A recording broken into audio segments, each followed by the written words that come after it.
Filmmaking is a unique art that truly finds its essence on these two creative tables. The writer lays down the blueprint, the heartbeat of the story, while the editor breathes life into it, sculpting the narrative's final rhythm and pace. Together, writing and editing form the backbone of cinematic storytelling, shaping how audiences experience emotions, tension, and meaning on screen. Can we have a look at the AV, please? जब life हो out of control होठों को करके गोल क्या देख रहे हो शाहरुख? कुछ नहीं सर, बस ये Ranbir Kapoor in as Sanju, Amir as PK. Sanju of course as Munna Bhai MBBS. Munna भाई मेरे लिए भी कुछ ऐसा है क्या? सर एक है स्क्रिप्ट मेरे पास, कॉमेडी है? बहुत है।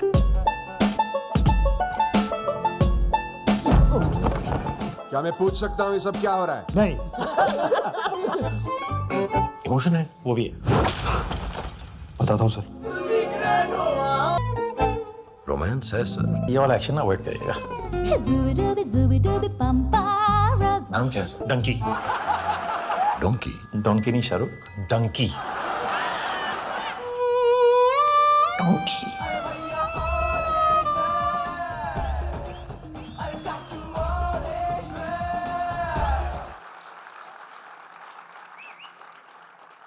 And now, I would like to introduce an extraordinary creator from Indian cinema. The acclaimed filmmaker whose mastery in storytelling has won hearts with films like Munna Bhai, Three Idiots, Donkey, Sanju, and many more. Known for his ability to blend humor, heart, and social messages seamlessly, he understands deeply how a great script indulges with precise editing to create magic that resonates across generations. Today, we'll explore how the writer's vision and the editor's craft interact, the delicate balance between structured narrative and creative freedom, and why both tables demand equal passion and precision. Please join me in welcoming the powerhouse of talent, Shri Raju Hirani.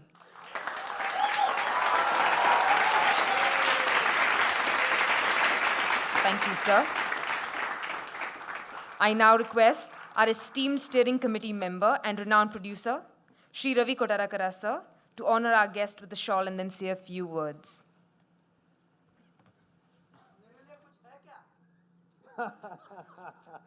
Shawl.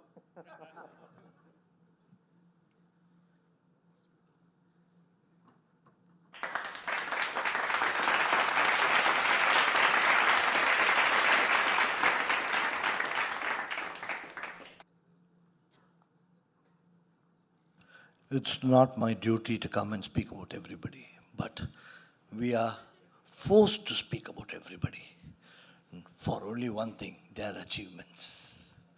This human being, making a film, producing a film is no ordinary job. You should know what to produce, what to make, and only a visionary can make good films. This is a visionary par excellence. Really. Being an editor, it is always told the first frame and last frame is important. That's what when we do in editing, where we open and where we close, where we start and where we end. Before he starts a film, once he hears the story, he has visualized the entire film. That is why no wonder he has produced all the hits, the mass, Mission Kashmir, then you got PK, then Munna Bhai, all the hits, because once he hears the story, the entire vision, he has screened the whole film. It has come in his eyes, it has come in his mind, and he knows what to present to all of you. Let him make wonderful films hereafter, and let us enjoy and let them be a part of our lives till we live. Till we live, that's what I said. So kindly give a big hand to this great.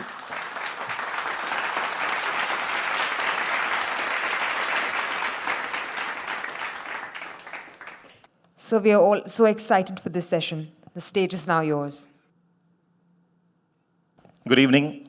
No, good afternoon. Sorry. I see many familiar faces. That scares the hell out of me. A film is made on two tables, writing and editing. Don't worry, it's not a workshop on furniture making. It's still about filmmaking. And I'm glad, actually, I've been given this topic because I have started my life as an editor. For many years, I edited films, ads, documentaries, everything till I made my first film. I'll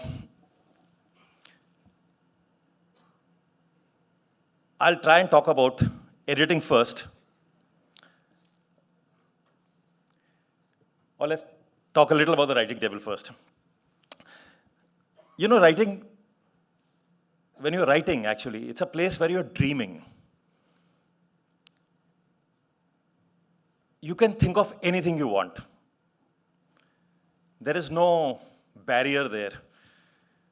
You know, you start imagining whatever you want. There are no budgets, there are no schedules. There are no bad actors there. There are no cloudy days. You start imagining whatever you want. You know, you'll begin exterior, run off Kutch, morning. Then also no, early morning. No, very early morning. You know, barren land, a ray of light falls on the ground, pink sky which turns orange, and a massive sun which fills up the screen. Against there, a shadow of a man, a silhouette. He walks towards the camera like a panther. You can imagine anything you want. But when this shot reaches the editing room, it is different. Because the sun which was supposed to come out in the morning didn't come out till 9. It was a cloudy morning. Then the actor who was supposed to be behind the sun was supposed to be behind the actor, it's gone up. The actor who was supposed to rise before the sun rose a little late, so you had to use a double. And who had drunk at night, so he didn't walk like a panther. So you have what is imagined and what reaches the editor are two different things. Because in between writing and editing, there's something called shooting. And which, whatever you imagine, it's never the same. Things are always different from what you imagine to what it reaches the editor. Now, what does an editor do? He has to save the film. He has to kind of rewrite whatever was imagined on the film and which didn't get executed the way it should have been done. So, before we start talking about writing, I'll actually go to editing first. I can see some editors here, so. I feel an editor is an unsung hero. You know, you can see the work of a cameraman. You can see how he frames a shot, how he lights up a shot, and you can say, this is good work. You can see the work of a production designer. You say, oh, great sets. You know, it's really showing the way it should have been, that period is there. You can see the work of a costume designer. You can see the work of a sound designer. You can see the work of a music composer, background score. But the work of an editor is usually invisible. His work cannot be seen. He is actually most of the time correcting mistakes of many other people. He is removing the pauses, extra pauses which the actor gave.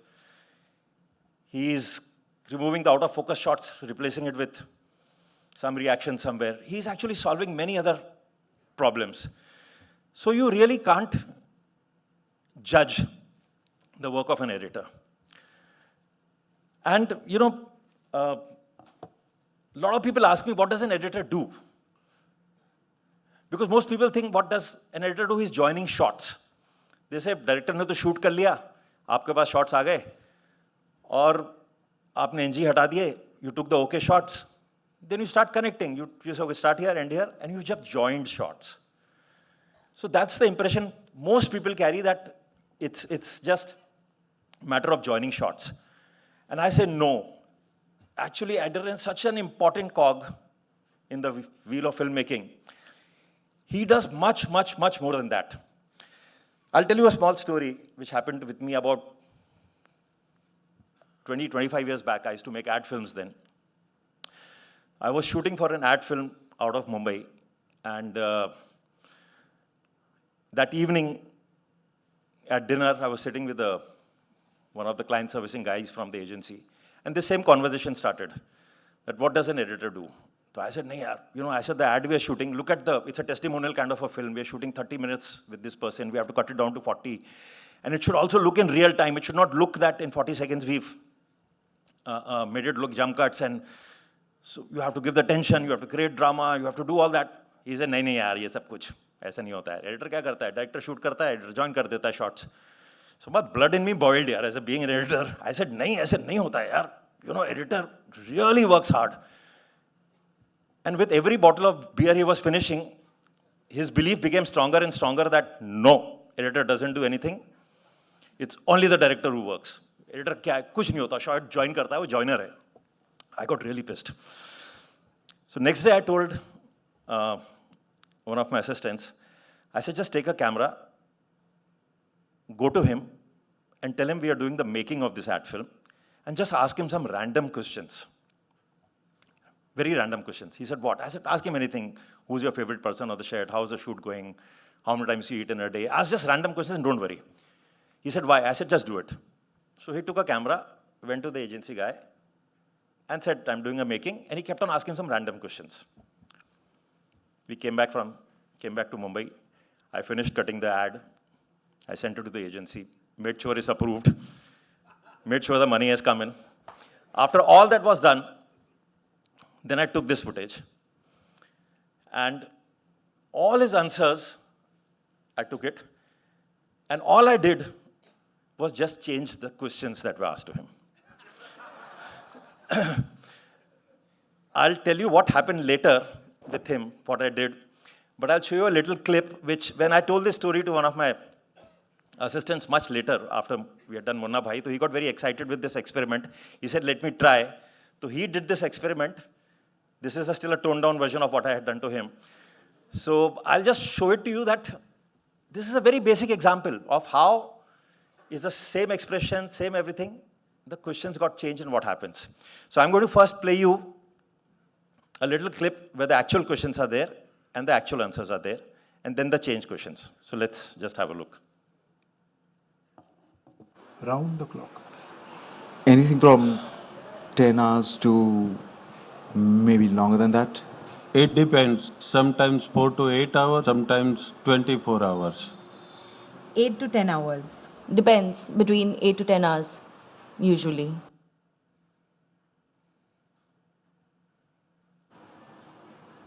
Everyone. Lakshmi Priya Devi. Nikita. Sachin.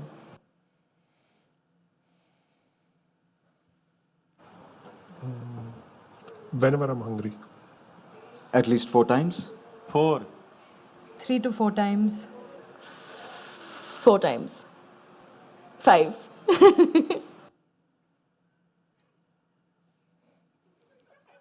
Always.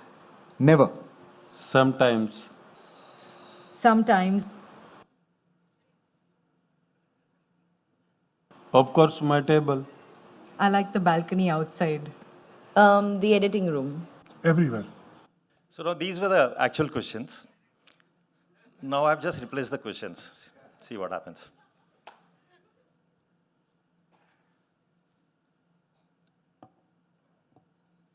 This was a new question. Round the clock. Anything from 10 hours to maybe longer than that? It depends. Sometimes 4 to 8 hours, sometimes 24 hours. 8 to 10 hours. Depends, between 8 to 10 hours, usually.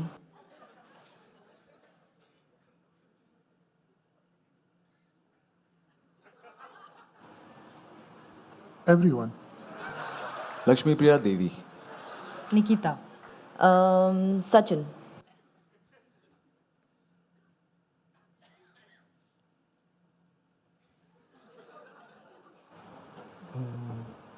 Whenever I'm hungry. At least 4 times? 4.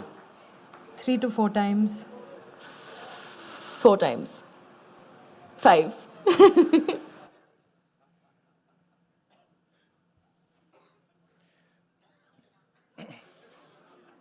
Always.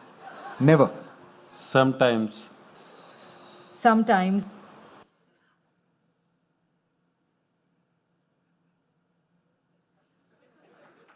Of course, my table. I like the balcony outside. The editing room. Everywhere.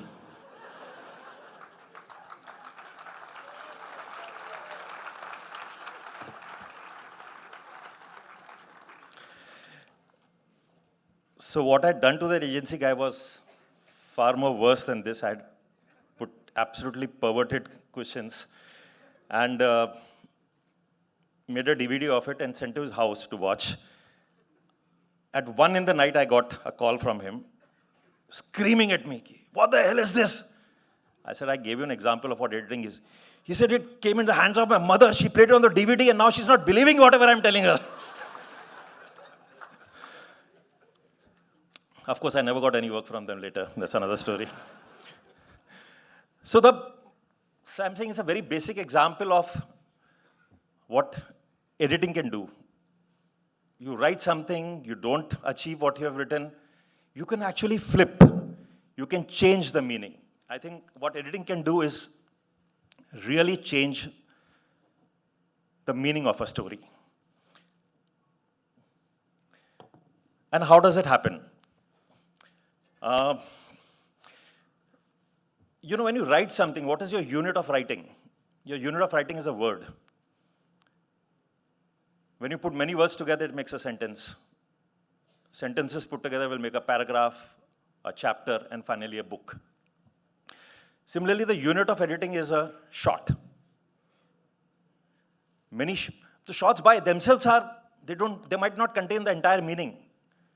But when those shots are put together with many other shots, a new meaning emerges. And now imagine being able to change the shots, flip the shots.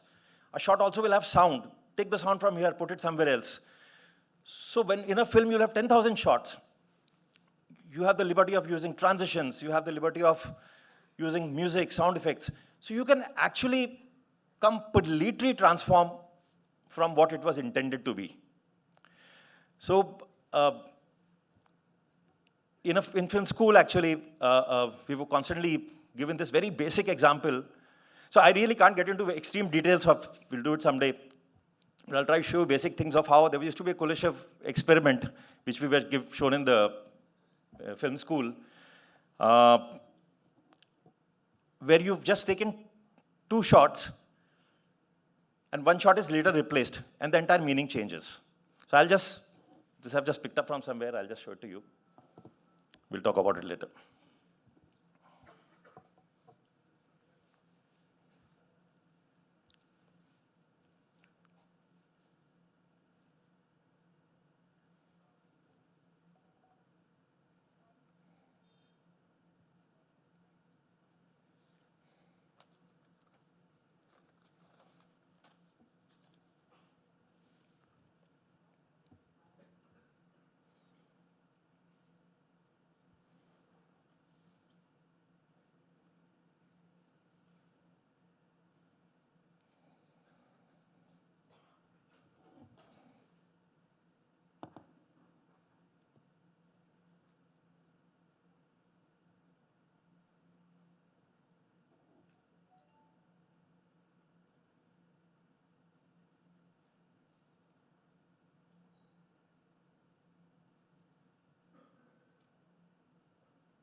So as you see, the expression is the same. Like in the example earlier I showed you about what we done experiment in the office.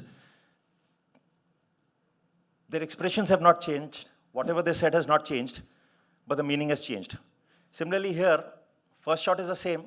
Second shot, what the lady is seeing, first she sees a person eating an ice cream, then she sees his dog. So the meaning completely changes. A viewer is actually quite capable of filling in the blanks. So without really changing anything, you can, this is, as I said, it's a very basic example, but imagine when you have thousands of shots with you, it's like a jigsaw puzzle, like you can completely transform the meaning of a film. I'll get you into a little bit of history. Don't worry, I won't bore you. You know, when cinema started, it was like theater. You know, camera was just sitting at one point, filming everybody in long shots. How you're sitting and watching me from there, you see one angle, that person sees from one angle. So camera was like that. The big brother was theater. Actors would come in from one side, exit the other side, like how they do it in the wings, come from here and go there. So it was just reproduction of life. It wasn't creating any drama. Whatever inherent drama was happening in the scene, but was being viewed from a long distance, more a reproduction of life. Then this famous story of Edwin Porter. One day he was playing with some shots. There was a shot of a fire office where fire brigade place, where a lot of these firemen were coming out of the office and running towards the fire engine. And there was another shot of some place where there's fire and people are struggling to get out of the fire. A third shot where these people enter and save them. And that's the way it was intended to be put. Firemen running out, people there, they reach and save them. So what he did, I think first time somebody made a cut where he took the shot of people in fire first, struggling to get out of the fire. Then he cut to this fireman leaving. Then again he went back to the fire, people struggling. Again he went back to more people leaving from the fire engine place. Again he went back to the fire. Again he showed them coming, and then they reached. So when this was screened, what happened? Suddenly amongst the viewers there was anxiety. There was anxiety that, oh God, will they live or will they die? Will they be able to reach on time? So what somebody had actually done was first time you had jumped from one place to another place. You had jumped in space, you had also jumped in time. And there was a realization that this can create some tension. So they realized that editing was capable of creating tension. Editing was capable of creating drama. Then there was this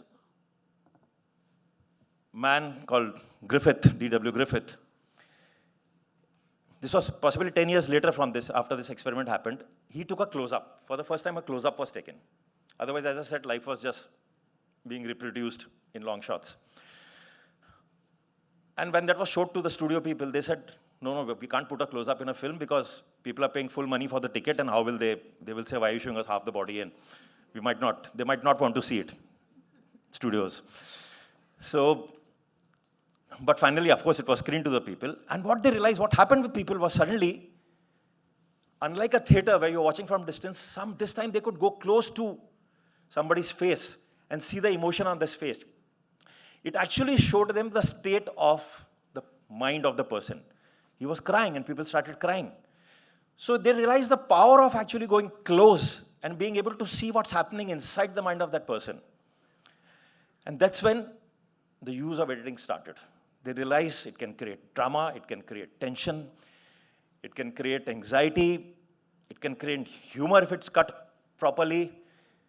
And I actually strongly feel that cinema is one of the most important inventions of the last century. And if there was no editing, possibly this would have died a natural death. It would have just been used to record history and something else like that.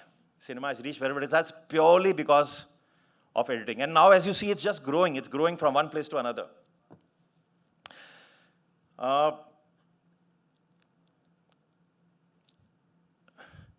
Abhijat told me that don't talk too much about our history, talk about some of our own anecdotes. So I was trying to recall what have we done actually in editing which was unique. So I just remember a story from Three Idiots. If you all recall, there was a speech which Chatur, the character, gives on stage like this.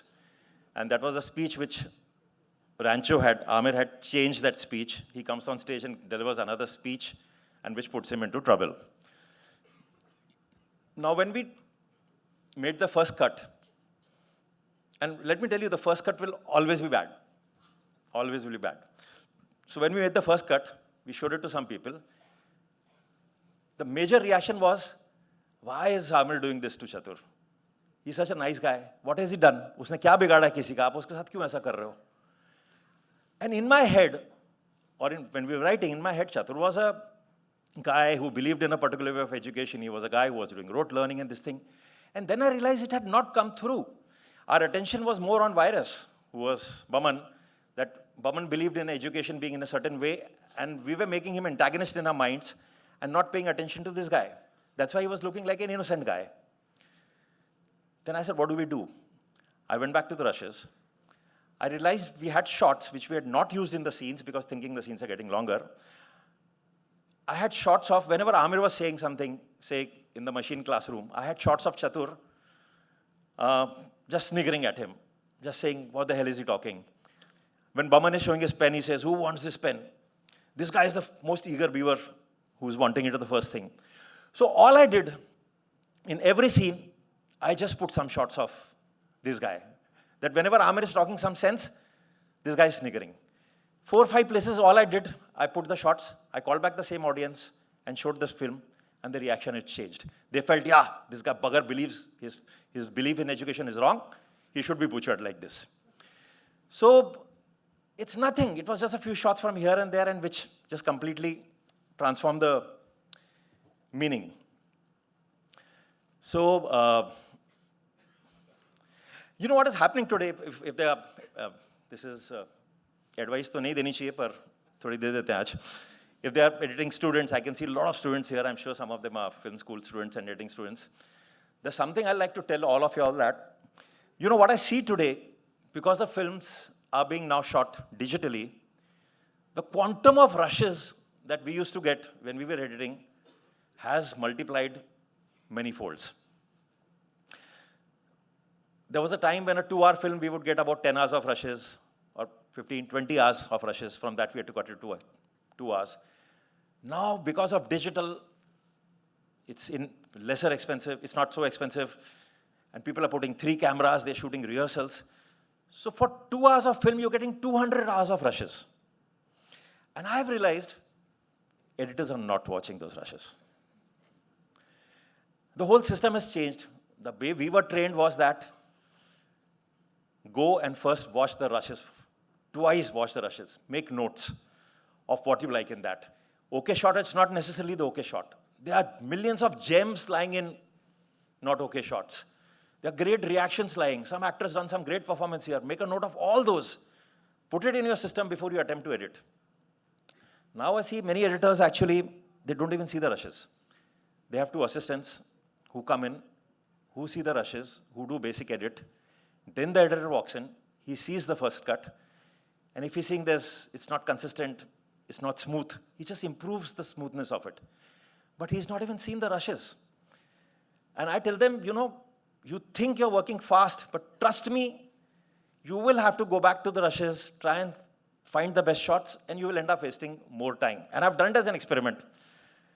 I have sat there and seen the rushes peacefully. I've given it to somebody else, "Aake, tum jaise karna hai." And I've finished in, 1/4 of the time they edit. But all you need to have the patience to sit and watch your rushes. Trust me, there are gems all over the place, and you'll make a great edit. And I keep saying, don't edit only for the director. You say, okay, this is what the director wants, this is the story, but seeing these rushes is giving me great ideas. I think I can rewrite. Make your own cut. Make your own edit. And once you make that edit, chances are somebody might see it and he say, I didn't see it like this. I can change it. So there's basically great magic which can happen with editing. I think I should now shift to the other table.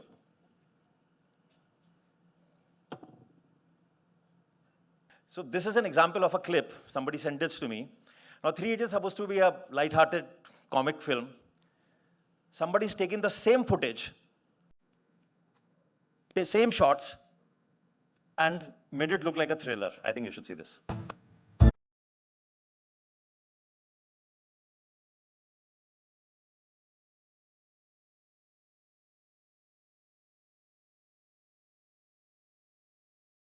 ये suicide नहीं murder है sir 5 साल से हम उसे ढूंढ रहे हैं जिंदा है या मर गया नहीं पता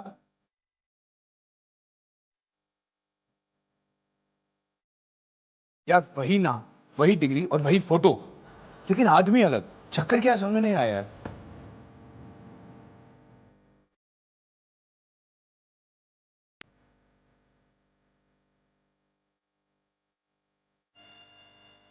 कौन है तुम लोग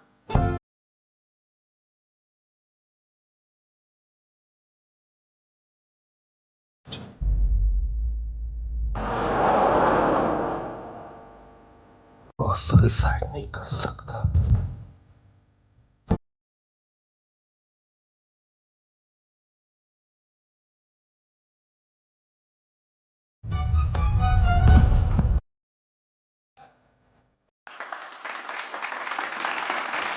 So the point I'm trying to make is that every shot can be used differently. You have support of background music, transitions, text, voiceovers. You have tons of tools as an editor to completely change the meaning of the film.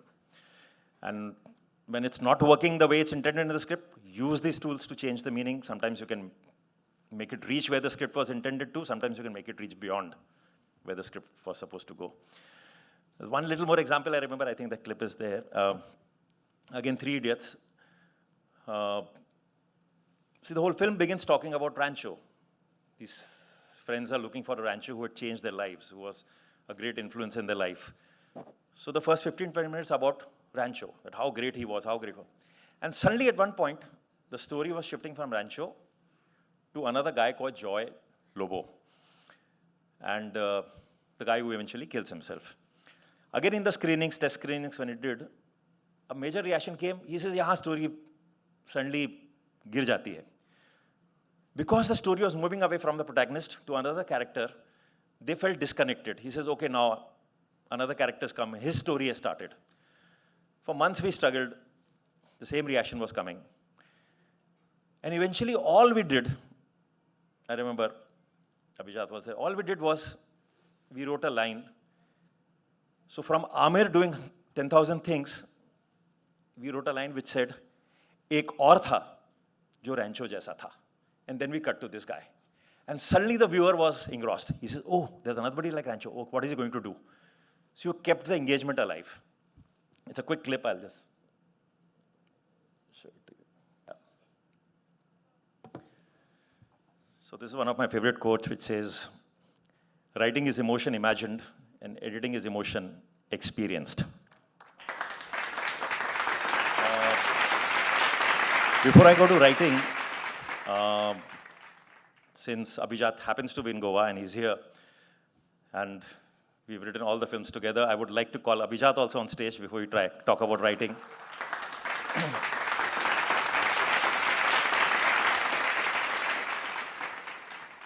Come.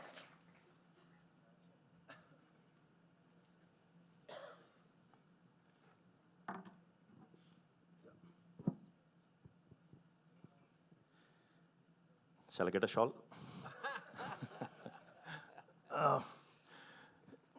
So actually, the whole idea is that we won't talk about, it's not a workshop we can really get into talking about plot points or conflicts and obstacles and how do we do it.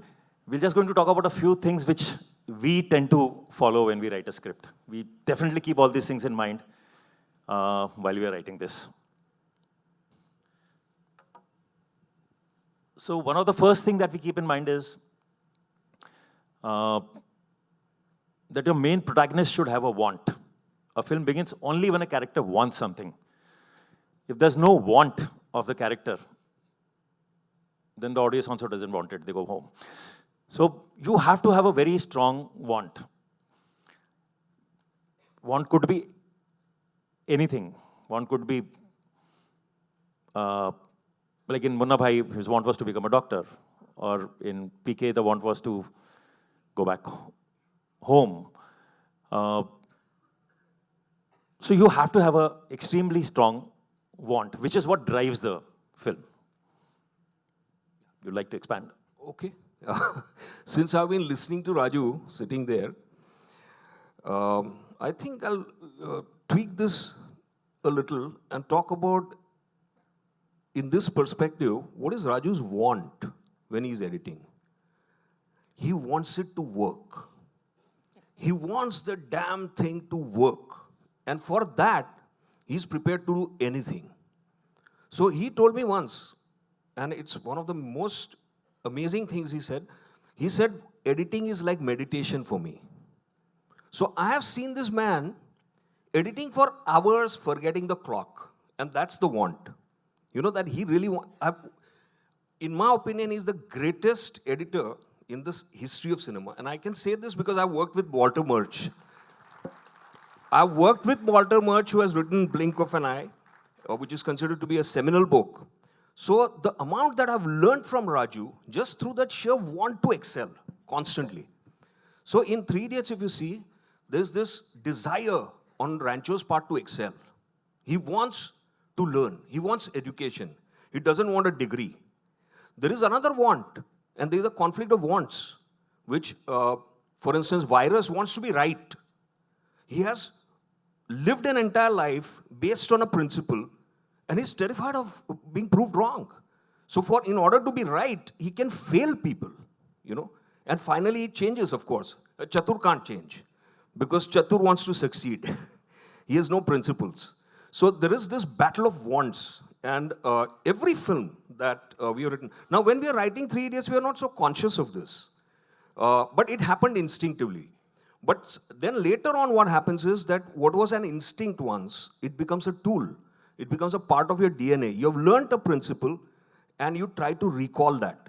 So now, whenever Raju starts a film, he gives a very clear instruction. What is the character's want? If the want is not strong, there is no film. So, you know, even if it's a love story, the want is to find love. If it's a revenge story, if it's justice story, character has to have a want. Otherwise, it's a spineless. I'm not saying they're hard and fast rules, but this is what we try and follow. There will be always exceptions. You'll find films which were without a want. But personally, we feel that you should have a character want.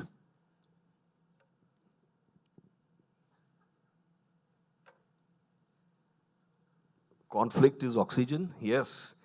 Conflict in life is not something which is welcome. But in cinema, without conflict, things get very boring very quickly. You know, Javed Saab had told me a fantastic thing. I was asking him about Diwar. And I said that, you know, the intensity of that conflict that I see in Diwar, I don't think I've seen anywhere else. And I said that I asked him a question as a student. And I asked him that, how did you achieve this? That if a lot of you would have seen Diwar, if you have not, please correct that and do see it. It's one of the truly great screenplays. And I asked him that, how did you achieve this? That there is one unimpeachable argument. So when Amitabh Bachchan says, कि पहले उसका sign लेके आओ, जिसने हमारे साथ ये किया, ये किया, ये किया, you are completely convinced that what he's saying is correct. And then the other character, the mother's character, कि उसने जो किया वो मेरा कौन था, वो कोई नहीं था. Right? When she says that, suddenly she has stopped that. She has gone beyond. So one unimpeachable, unanswerable argument, the other character tops that. And I asked him about it. And he told me that वो argument universe में कहीं होती है और वो हमें ढूंढनी पड़ती है. So he said कि you don't lessen the argument that you want should be strong, but the other argument should be as strong, and then you have to top it. वो argument कहीं universe में होती है. ये मेरे को याद रह गया. और if you've seen PK, at the end there is a debate between Tapasvi and PK, and in that debate we have given very strong arguments to Tapasvi. So the conflict is the heart of cinema. There are two kinds of conflicts. One is between a bad guy and a good guy. So that's what myths are based on, and that is one kind of conflict. The other kind of conflict, which is sometimes very, very fascinating, is two colliding points of view, where you feel both people are right and both have a point of view, and you are watching in shock as to who do I go with? And then probably you reach a conclusion at the end. And that is like the two opposite truths colliding is a conflict that I genuinely value.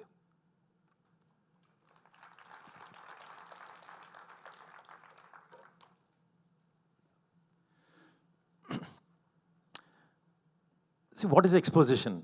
Actually, when you write a story, you need to give the viewer a lot of information about your characters, about his background. Who is he? Where does he come from? What does he want? Now, all these, if you start writing scenes to give his background and his desires, it's going to get a very boring scene. So, the challenge is always to hide the exposition. Hide it under drama, hide it under conflict. Let it come. So you think you're seeing a conflict, you're seeing drama, and within that you come to know about the character. So always your first draft of the scripts will not have it, because you feel the need to give information about those characters. So you tend to talk about them. And later, you start removing it. Like there's this, I've carried that clip actually, in 3 Idiots, the first opening scene when Madhavan is sitting in a plane and he brings the plane down. That was written, I still remember the first draft was written very simple. He's in his home, he gets a phone call from Chatur, then he calls up Sharman, and both go. What we needed to communicate was that what Rancho means to Madhavan and Sharman. He's such an important man that they can do anything for him. And we just shifted the scene to a plane. So they have to bring down, he has to bring down the plane. Shall I just play it actually? So in the same film, there's one example, which is one of my favorite examples of exposition. I recall a line from Billy Wilder, who had said that exposition should be like the whistle of a pressure cooker. It should build, tension should build. Don't give them easily. The moment you give them easily, they don't value it, information. Let the tension build and then it explodes. Like in Chinatown, is she your sister or daughter? Sister or daughter? Sister or daughter? He keeps slapping and finally she says, she's my sister and my daughter. You know. Now that horrific exposition comes through. But before that, there is tremendous tension. So in 3 Idiots, we were reading out scripts to people by then, and Swanand had pointed out that after interval, there was a huge high that, oh, it's a wrong guy, there's an imposter, there's a wrong guy in the photo. And you suddenly wonder, what is happening? Who is the real Rancho? What is going on? And then in the script, Javed Jafri was just sitting and telling his story, what happened. But Swanand told us that, that was a little downer. So we immediately got to work. We are greedy for that. You know, if somebody points out a problem and we agree, then that's a great opportunity to improve it. So we are greedy for that kind of criticism. So when he pointed out, we started working, and then we came up with the idea of the 2 urns.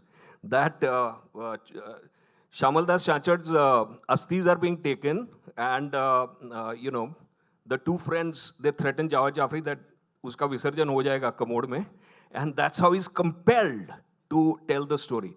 So compulsion is the key. And there's another example in, actually, Lagero Munna Bhai, which I, sitting there, remembered. Because, we had to show that at one point, Munna realizes that he is hallucinating. Gandhi is just in his head.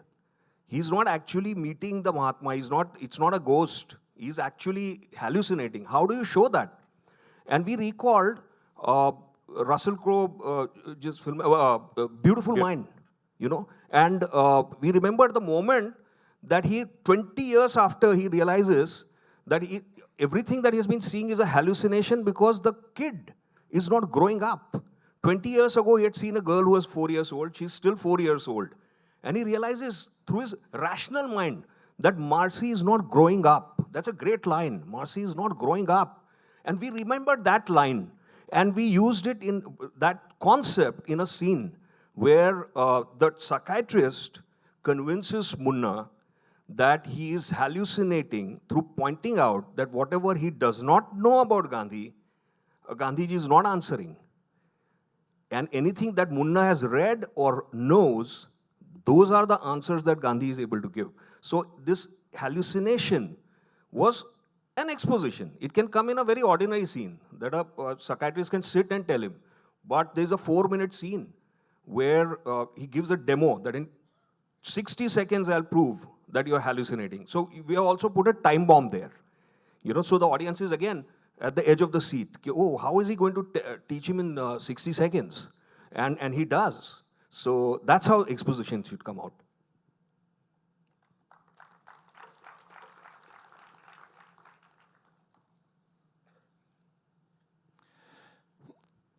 So there's one story, and there's something called a theme. So which we strongly believe that theme is always the soul of the film. Like Munna Bhai MBBS is not a story about a gangster wanting to become a doctor. It's eventually a story of that doctors should be compassionate. So that's the theme of the film. When PK is wanting to go back as an alien to his own planet, he's lost the device. It's not the story of PK trying to find his device. It's a story of, in that journey, figuring out what God is and the way we perceive God today. Or for example, 3 Idiots is not a film of just fun in a hostel, friendship, but it's a story of how education should be. It's about chasing excellence. It's about trying to do what gives you joy. So I'm not saying again that there should be a theme, but I think the moment you have a theme in a story, it just becomes the soul of the film, and you just feel extremely good about it. So for this, actually, this makes me a little emotional because my partnership with Raju now is, I don't know how old, it's like, seems like forever to me. I mean, I can't even recall a time when we are not working together, but it started because of one scene that I'd sent him. I first sent him a scene about 22 years ago, which was atrocious. And he had hated it, but he was very kind. He's one of the kindest people I know. So he knew that a creative person tries and does something. So he was not brutal with it. But from his reaction, I knew that it didn't work. So then I sent a second scene. And that scene was actually theme related. It was not, so in the first scene, because I'd seen Munna Bhai MBBS, which I loved, and I had not written that. He had written it with other people. And I'd loved that film, so I was trying to copy that film. But that failed miserably. And so the second scene that I sent him was, I focused and I thought, what is the theme of this film? What would I want this film to be? And that's when I recalled a story that my professor of English had told me, Professor Niranjan Bhagat. And he had met a man in Paris named André Schwab, whose brother was killed by the Nazis for distributing pamphlets and doing propaganda. And when he was being taken through the streets of Paris to be shot, that man was shouting, "Bullets cannot kill ideas. Bullets cannot kill ideas." And that line I recollected from my college days, and I put it in that scene, that Gandhiji says that मुझे 3 गोलियों से मार दिया गया, लेकिन ज़माने बदलते रहेंगे, लेकिन मेरे विचार 3 गोलियों से नहीं मर सकते, वो किसी न किसी के भेजे में केमिकल लोचा करते रहेंगे. These dialogues were not there at that time. It was a very different kind of a scene. But this concept was there. And then the call that I received from Raju, when he read that scene, I was in Ohio at that time teaching, and that call is the most important thing that happened in my life. Because he was so kind and so generous, and that's the importance of the theme. I got all this entire privilege of writing with Raju because of that scene, and that was theme related. Yeah, I recall that actually what he had written was, if you all recall Lagero Munna Bhai, there are these old people who stay in a home together, second innings home, and one of them had died while he was protesting against the antagonist. And it's his funeral. And while he's being cremated, we see Gandhiji far away, and the piece of cloth he's wearing that flies off, and you see 3 bullet marks on his chest. And Munna asks him, what is this? He says, Munna used to say something he wrote, कि आपको भी तो 3 गोलियों से मार दिया, आप कहाँ बच पाए? He says, पर मेरे विचार नहीं मर सकते. Something like that. So which didn't stay in the film. Finally, we didn't kill those old guys. It changed. But it came right at the end of the film, where he says, you can kill me, but you can't kill my thoughts. They'll keep bothering the universe for a long time to come. So scenes obviously change. रूप बदलते रहते हैं, कहीं ना कहीं जाके finally fit हो जाते हैं. Actually, this is what Abhijat was just talking about, a strong point of view. I recall an incident which happened with Rajkumar Hirani, my first film, Munna Bhai MBBS. And Baman used to love to rehearse a lot, so we had taken him on the location, the medical college, anatomy hall. So we were rehearsing there. And Baman kept on improvising, he kept on adding lines. So there was a line he added in the script. The scene was where he's asking, it's the first year of the medical students, and he's asking them, why are you becoming a doctor? Why do you want to become a doctor? And one girl gets up and says, I want to serve people. I love people. I love my patients. So this line was not there. Paman came up with this line. He said, I don't love my patients. And the girl looks at him, and Paman said, because if I love my patients, I won't be able to operate on them. Like I won't be able to operate on my daughter. So I have to be absolutely dispassionate as a doctor. That's the only way I'll be able to treat them. So and the way Baman said it was with a lot of power. I said, Baman, this is a very, very interesting, very valid point, but don't use it. Because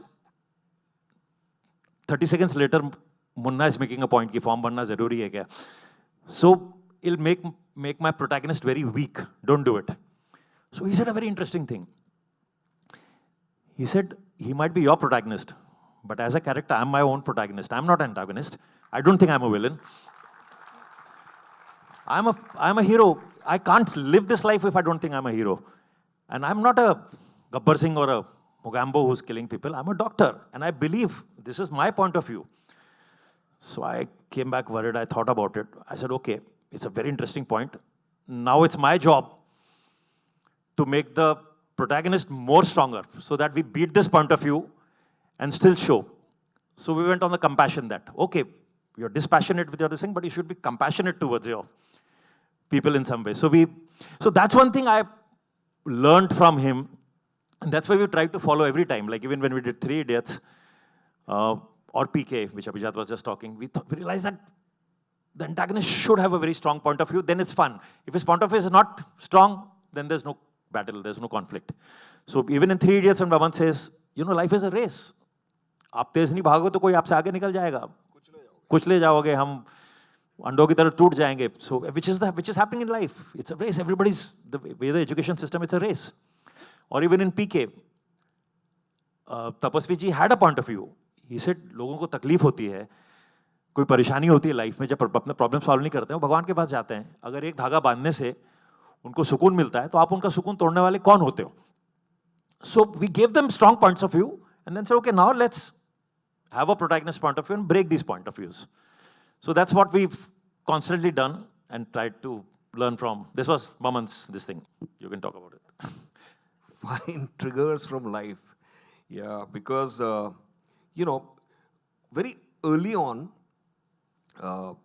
working with Raju, I realized how much we were reminiscing, how much we would recall from our lives.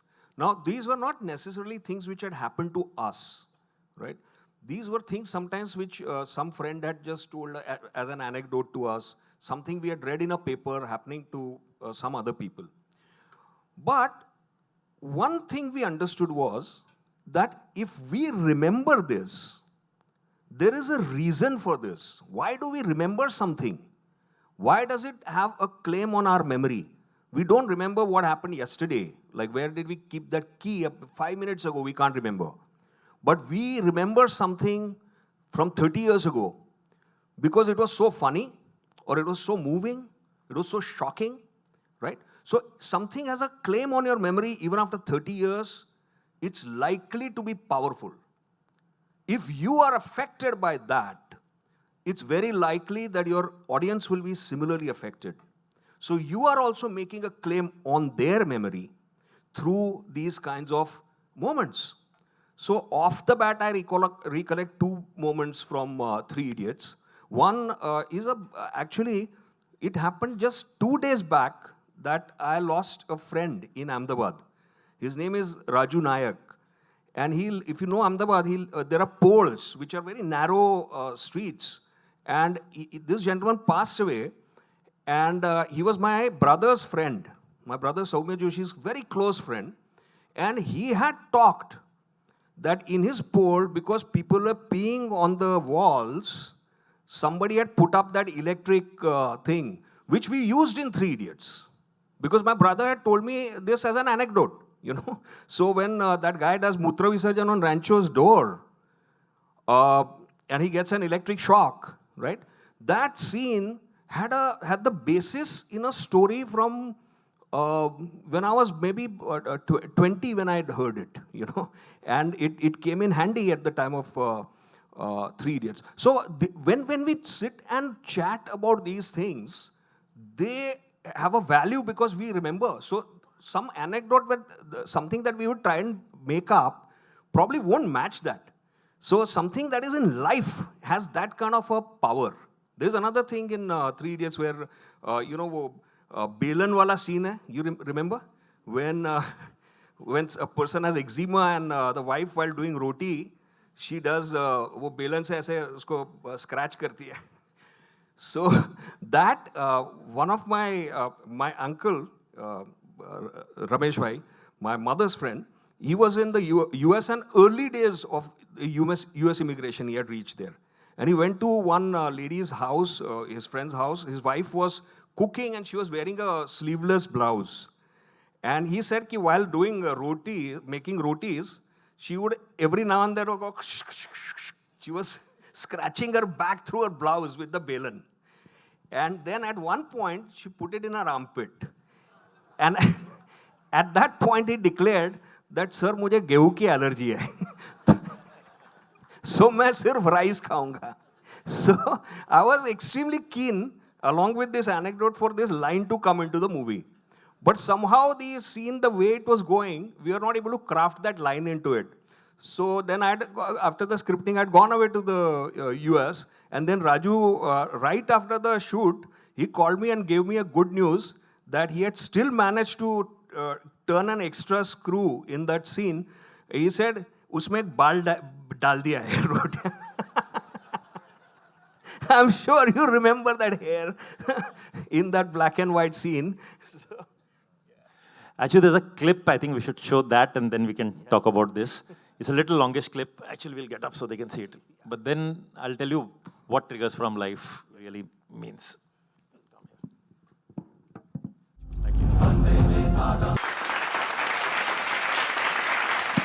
Now you guys know why I call it the greatest privilege of my life, to be working with this gentleman, how he has edited it, how he has shot it, how this one scene was done over 2 continents. So that's another matter. So the point actually we were trying to make was triggers from life. See, you can write scenes from possibly what you've seen in other films or you've read somewhere. But the moment you pick what you've really experienced, somehow that find more resonance. So I'll tell you about this film. We had written the full film, and we had struggled with. Abhijat had read, being from Ahmedabad, he went and read, I think, every possible book on this planet about Mahatma Gandhi. And we wanted to say so much about him. Then we realized that we can't say so much. We had to narrow it down to only 2 things, truth and non-violence. We wrote the whole film. I said, but still nobody will believe that non-violent ways can work in today's time. Nobody's going to believe us. So we decided to create 2 or 3 examples of goodness, of non-violence, which sound believable. For 6 months we struggled. We didn't have a scene which was believable. Then we were just digging into whatever we used to tell each other. And I had punched told Abhijat that I had a very close friend when I had just come to Bombay, and we used to go out to eat. And whenever we went to any one of the small Udupi restaurants we used to go to, and he would call the waiter, because the waiter would be busy, he would say, "Idhar aa." And I used to get very embarrassed. I said, "Aisa kyun bula raha hai?" And he would say, "Arey yaar, paise de rahe hain, problem kya hai?" So this I had told Abhijat. Abhijat at some other point, a month later possibly, told me about a Gandhi quote, where he said that, Gandhiji has said that, if you want to judge a person, see how he behaves with somebody who is lower in strata than him. You know, with somebody bigger than you will behave decently, how he behaves. So actually, in that matrimonial scene, where he meets up, these two things came together to create a scene. So the memory of that quote and memory of this issue, we were able to create a scene out of it. That spitting scene was something which had happened with my mother-in-law. She used to stay in Bandra East, in the MIG colony, and she was on the ground floor. First floor, there was some other lady, the kitchen was there, and from the kitchen she would throw the eggshells, cut vegetables. All the kachra would come down into a little patch of garden she had. And that would happen every day. So her maid, my mother-in-law's maid, would yell at that person, "Band karo, mat karo, kuch nahi karo." And nothing happened. So one day, she went to her little patch of garden, she picked up all the eggshells, she picked up all the vegetables, put it in a plastic packet, went up to the first floor, rang the bell. The lady of that house opened the door, and she says, "Behen ji, aapka ek kuch saman roz gir jata hai, main aapko pahuncha diya karungi." And it stopped. The next day it stopped. So by yelling, it didn't stop, but by goodness, it stopped. So that scene got converted into the spitting scene. But these were all reflections from life which made us write those scenes and convert those scenes. Another thing that came to my mind now, actually, while I was watching this, since we were talking about editing, was when we had finished the edit of Lage Raho Munna Bhai, one comment which was constantly coming from the reactions of people we were showing the film was, in the second half, we don't see Gandhiji. You know, it's a film about Gandhiji and we don't see him. I said, no, I can't just bring him. So what we did in the edit was, we created this song, Bande Mein Tha Dam. And whenever something happened, we played this song. So Anand wrote these lyrics, Bande Mein Tha Dam. And it keeps coming whenever any Gandhi deed happens, a good deed happens, we keep playing. So nobody in that film later complained that the presence of Gandhiji is not there. So it was an edit decision, again, not a scripted decision. Yeah. He has done this in two songs. In this, Bande Mein Tha Dam was a work of genius because he actually evoked Gandhiji through that song. And it was a miracle for me. When I was watching these things come alive before my eyes, that he has assembled this montage and then he has given it a thematic unity. It was absolutely unbelievable. He has done it in Pal Pal also. That there was, no, you can tell that story, how you just too close. I might not recall so much actually, but we had not shot that song. There was one song, Pal Pal Pal, which was, it's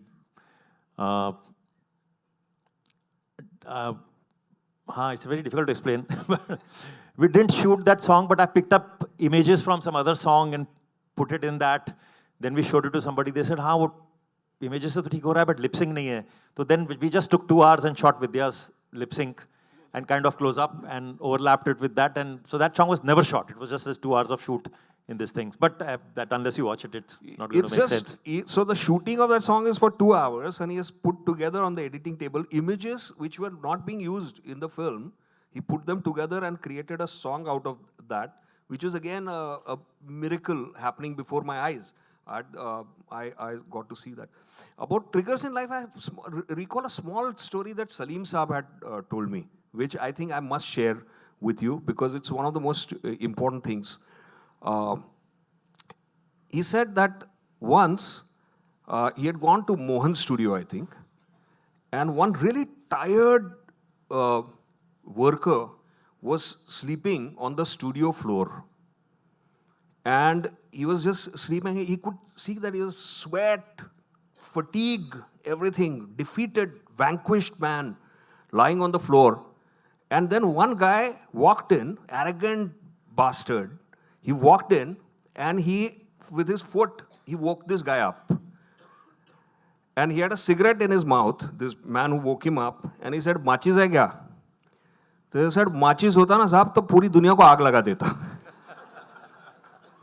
And Salim Saab said that he used this line in a film as Mr. Jackie Shroff's introduction line. So he used that line. He said that the moment this line was uttered, the theater was filled with claps. And he said that those were the last claps in that entire film. because this he had picked from life. And it had the vitality and the pulse of something which he had experienced. And he said the rest was sort of, he was not very kind about his own writing for what happened to the rest, because it was not coming from life. So that's the vitality of that experience which every writer should strive to bring in to his work. Yeah, so I guess that brings us to the last quote, which says, "Writer writes the first draft and editor the last." I'm sure editors will be very happy today. So thank you so much. The only thing I could tell the writers is to try to be a part of the edit after the first cut is made, and see that where the film is. Because sometimes you are able to contribute to the editor. So you may not know how to cut a film, but you may be able to give certain ideas that, hey, can you try this? Can you try this? Because you know that, hey, this is not working at the level of the story. So help. It's a collaborative process, so everybody has to chip in. And so sometimes the writers just go away. They deliver the draft and they go away. They don't see through the film. You know, so even after the edit is done, they should see it, and there might be some potential. Because Raju is capable, as he's a writer, he is a director, he is an editor. He's capable of doing things that he does, which are miraculous. Everybody might not have that capacity. So it being a collaborative process, I think the writer also director should be involved in giving these things to try and contribute. That's how I see the whole thing. Absolutely. So I have to say that Abhijat is always there when the first cut is made. He's the first person to see it.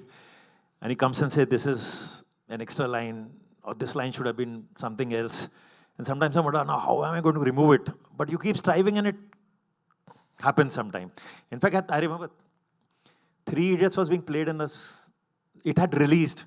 And we went to a theater to see the reaction. I think the second or the third day, we were in an auditorium. I think Chandan was. We were watching the film, standing in one corner. And suddenly Abhijat taps at me. And he says, "Bharao." I said, "Kya ho gaya?" He said, "Yaar, yahan pe ye line, ye aise nahi honi, dusri honi chahiye thi. We should have put that line." I said, "Abhijat, the film has released. It's doing very well. People are loving it. Now just take it out of the system. It's over." He said, "But the DVD has not released." "No, we can change it there now." So thank you so much for being a great audience. Thank you, sir. I would now like to call upon Managing Director, National Film Development Corporation, Shri Prakash Magdum, sir, to please felicitate our guest.